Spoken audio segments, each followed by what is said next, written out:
Heat ఎగ్జాస్షన్లో ఎక్కువగా increased pulse కనపడుతుంది, giddiness రావడము, తల తిరుగుతున్నట్టుగా, ఒళ్ళంతా బిగుసుకుపోయినట్టుగా, కండరాలు బిగుసుకుపోయినట్టుగా, కండరాలు నొప్పి రావడము, వామిటింగ్ సెన్సేషన్ రావడము, హెడేక్ రావడము, ఇలాంటివి ఎక్కువగా చూస్తుంటాం. అందులో ఇది ఒక మెడికల్ ఎమర్జెన్సీగా భావించి అర్జెంటుగా ఎలక్ట్రోలైట్ ఇంబ్యాలెన్స్ ఏమైనా ఉందా చూసుకొని ఫ్లూయిడ్ బ్యాలెన్సు, బీపీ, పల్స్ రెగ్యులర్గా రికార్డ్ చేస్తూ సఫిషియెంట్ ఫ్లూయిడ్ ఇవ్వాలి.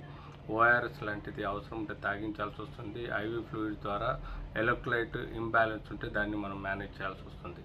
అంతేకాకుండా ప్రికాషనరీగా పిల్లల్ని బయటికి పంపించినా లేకపోతే కాటన్ క్లోత్స్ ధరించే విధంగా వాళ్ళని చూడాలి. సిల్క్ వల్ల హీట్ ఎక్కువగా స్కిన్ పైన మెయింటైన్ అవ్వబడుతుంది కాబట్టి రిస్క్ ఎక్కువ ఉంటుంది.